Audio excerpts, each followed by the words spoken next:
পাঁচটি করে বলো না হ্যাঁ আজকে 15-16 দিন আজকে আইছি গাঙ্গে মাছ নাই সাড়ে রবিবাজে ধরিয়া লয়ে গেল 4-5 হাজার টাকা লয়ে গেল। হ্যাঁ সবসময় জ্বালায় অভিযান দিছে এরপর আইলাম আবার ধরিয়া লয়ে গেল। এবার খামু আমরা তখন হতাশ হয়ে গেলাম। আমরা তো চালও দেয় না, আমরা গাঙ্গে করছি আমার নাম আছে চাল গায়ে আছে আরেক সরকারেরা মেম্বার চেয়ারম্যানেরা। আমরা কীভাবে নদীর পরিস্থিতি তো অনেক খারাপ খারাপ বলতে নদীতে মাছ অনেক কম, ঠিক আছে, কোনো অবস্থায় আছে কোনো অবস্থায়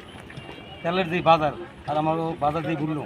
এই হিসাবে নদীর যে মাছটা আমার হাতে তেমন পোষে না, কিন্তু কোনো কোনো সময় কিছু ভাই আবার কোনো সময় তেমন আশাই তো থাই কী ভাই কিনে এটা আল্লাহ তেমন আশা আবার সরকারি অনুদান কোনো আমরা পাইতে আছি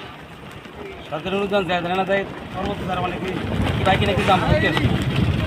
আমরা যারা জেলের তারা অনেকই পাইতে আছি, কিন্তু জেলে বহুত লোক আছে আমরা, কিন্তু কোনো সরকারি অবদান খুবই কিছু কিছু লোকই ভাই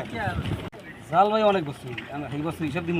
অনেক বস্তু জাল ভাই কত 30 বছর 40 বছর এটা কই কিন্তু আমার বয়সে আমি আজ পর্যন্ত 10 কেজি চাউল পাই না। তো প্রথম চাউল গিয়া লোবলিতে ডিস্টার্ব করে এটা এরা কীভাবে সাথে করে এটা মানে লোবলি না গরু কিনতে পারি না এরকম যার জন্য আমরা বাসা ঈদ করতে যাবো না, আমরা ঈদে মাছ ধরবো এই জায়গায়। আমরা গরিব মানুষ কিছু করার মতো আমাকে লাইন নাই খাবার তো নাই, যাই আনন্দ যদি না করতে পারি ঈদে তো বাসা যাবো কি হাতে কি কেমনে বলবো কোন আল্লাহ যেরকম চালায় এরকম চলতে হবে তো। পাঁচটি করে বলো না হ্যাঁ